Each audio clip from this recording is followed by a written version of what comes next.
জুলাই অভ্যুত্থানকে নিয়ে মামলাবাজির ভয়ঙ্কর সব তথ্য একের পর এক বেরিয়ে আসছে। একের পর এক বেরিয়ে আসছে যে কত মিথ্যা মামলা করা হয়েছে, কত হাজার হাজার মানুষকে মিথ্যা আসামি করা হয়েছে।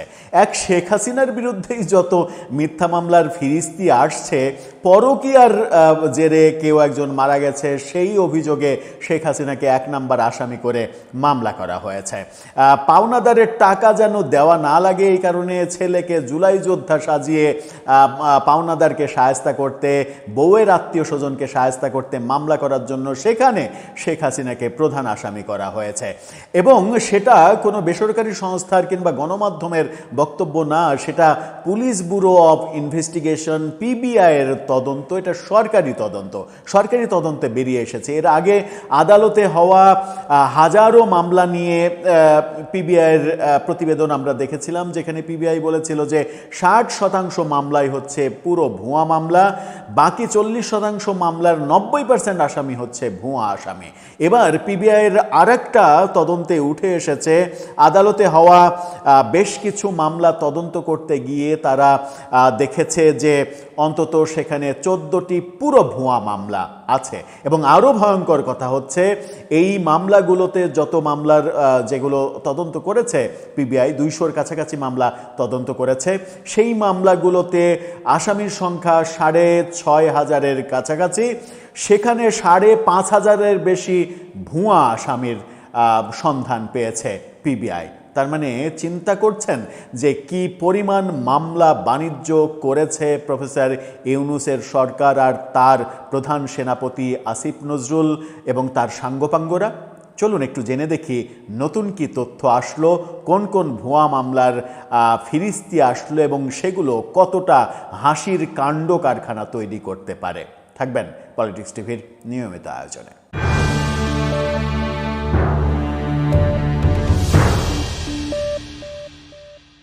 দর্শক, বলছিলাম ভুয়া মামলা একের পর এক তথ্য বেরিয়ে আসছে। কদিন আগেই আপনাদেরকে শোনালাম, 2 দিন আগেই সম্ভবত শোনালাম যে গাজীপুরে পরকীয়ার জেরে খুন হওয়া একজনের সেই মামলায় আসামি করা হয়েছে শেখ হাসিনাকে।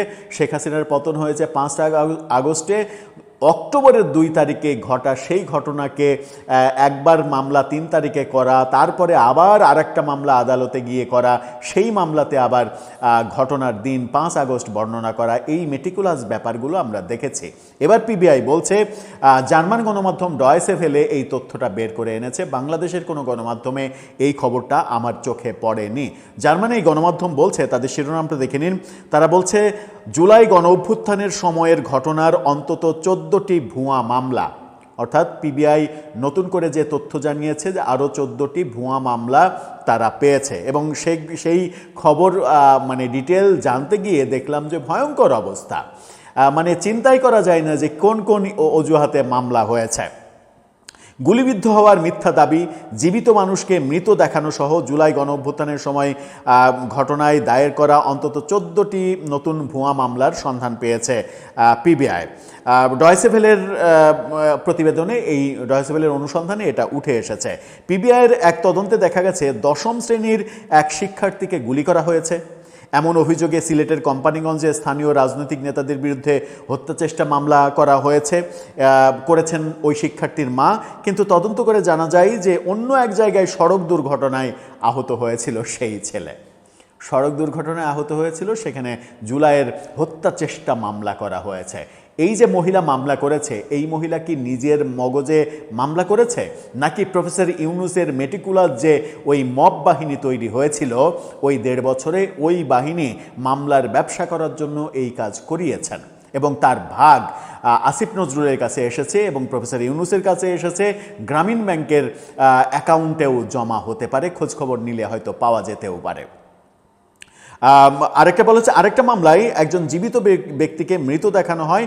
মামলায় দাবি করা হয় অভ্যুত্থানের সময় রাজধানীর উত্তরা এলাকায় 20 বছর বয়সী এক তরুণ নিহত হয়েছেন, কিন্তু পিবিআইয়ের তদন্তে দেখা যাচ্ছে যে তিনি বেঁচে আছেন।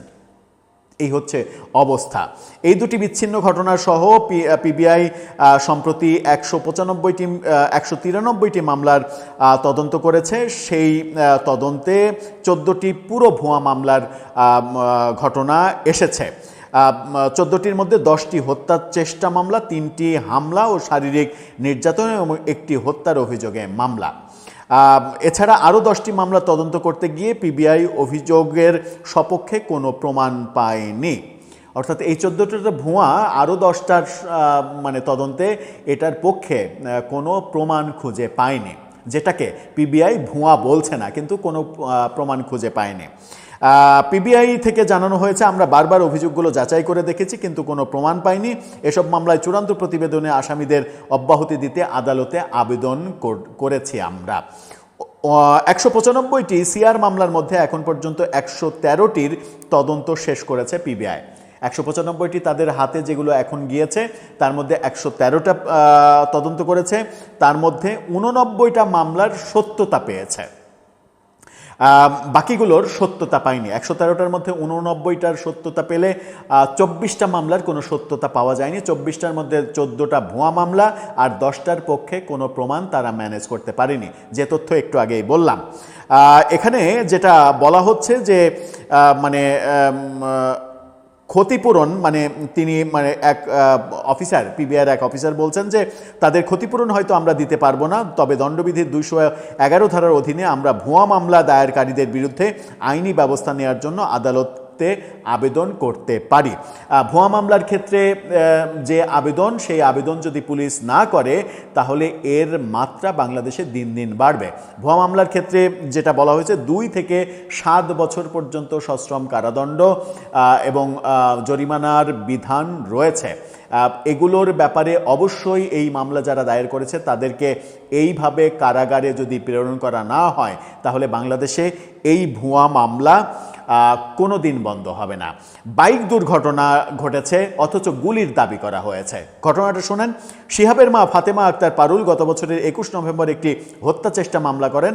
মামলায় স্থানীয় রাজনৈতিক নেতাসহ 17 জনের নাম উল্লেখ করা হয়। 15 থেকে 20 জনকে অজ্ঞাতনামা আসামি করা হয়।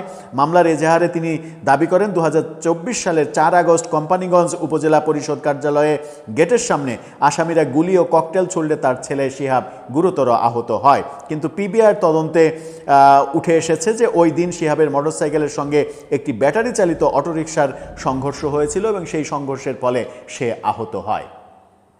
এইভাবে মামলার ব্যবসাগুলো করা হয়েছে। এছাড়া ঢাকা মেডিকেল কলেজ হাসপাতাল ও বর্ডার গার্ড বাংলাদেশ হাসপাতাল থেকে পাওয়া চিকিৎসা নথিতেও শিহাবের গায়ে কোনো আগ্নেয়াস্ত্রের আঘাতের চিহ্ন পাওয়া যায়নি, অ্যাক্সিডেন্টের চিহ্ন আছে। পিবিআইয়ের প্রতিবেদনে যেটা বলা হয়েছে সেটা হচ্ছে অনেক কিছুই এখানে বলা হয়েছে। এখানে যেটা বলা হয়েছে সেটা হচ্ছে যে আসামির মানে এই সব মামলায় আসামির সংখ্যা 6500-এর মতো যেটা বলছে পিবিআই, এবং তার মধ্যে তারা খুঁজে পেয়েছে অন্তত 5500 ভুয়া আসামি এখানে করা হয়েছে। 5500-এর মতো ভুয়া আসামি। এই যে এখানে বলা হচ্ছে পুলিশ সদর দপ্তর জুলাই গণঅভ্যুত্থানের সময় ঘটনায় চলতি বছরের 4 এপ্রিল পর্যন্ত সারা দেশে 1855টি মামলা হয়েছে। এসব মামলায় আইনশৃঙ্খলা রক্ষাকারী বাহিনী অনেককেই মানে নেতাকর্মী সহ অনেকে হাজার হাজার আসামি করা হয়েছে। কিন্তু তদন্তে উঠে এসেছে যে এই যে 113টি মামলায় পিবিআই তদন্ত করেছে সেখানে উঠে এসেছে যে 6500-6500-এর মধ্যে 5500 ভুয়া আসামি করা হয়েছে যাদের এই ঘটনার সঙ্গে বিন্দুমাত্র কোনো সংশ্লিষ্টতা নেই। এখন 6500-এর মধ্যে 5500 যদি ভুয়া আসামি হয়, পুলিশের প্রতিবেদনেই যদি উঠে আসে যে এদের কোনো সম্পৃক্ততাই নাই, আর কিছু তো আসবে যে এদের নাম যেহেতু আছে সম্পৃক্ত থাকতে পারে, সাক্ষী প্রমাণ এগুলো আদালতে হাজির হলে ওগুলো প্রমাণ যদি হয় তাহলে ওইটা যদি কিন্তুর ব্যাপার পরবর্তীতে যে 1000-এর মানে 113টা মামলায় 1000-এর আসামির মানে সম্পৃক্ততা থাকতে পারে বলে মনে করছে পিবিআই, সেগুলোও আদালতে গিয়ে সেগুলো গায়েবী হতে পারে, সেগুলোও আদালতে গিয়ে মিথ্যা প্রমাণিত হতে পারে। পুলিশই বলছে যে এখানে 70 থেকে 80% আসামি ভুয়া আসামি। তাহলে মামলাবাজিটা, মামলার ব্যবসাটা কিভাবে করা হয়েছে চিন্তা করেন যে মাত্র 113টা মামলার ক্ষেত্রে পিবিআর এই রিপোর্ট রীতিমতো চাঞ্চল্যের সৃষ্টি করতেই পারে।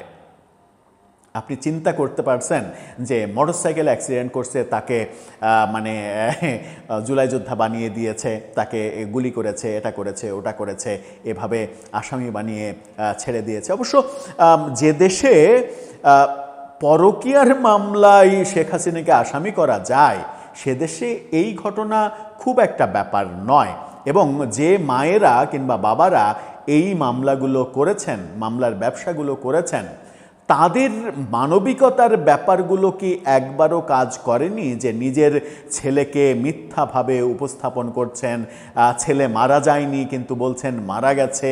এই কাজগুলো কি কোনো পিতা মাতা করতে পারেন সত্যি? ওনারা কি সত্যিই পিতামাতা? দর্শক, আপনার কাছে কি মনে হয়? আপনার মতামত জানিয়ে লিখতে পারেন আমাদের কমেন্ট বক্সে।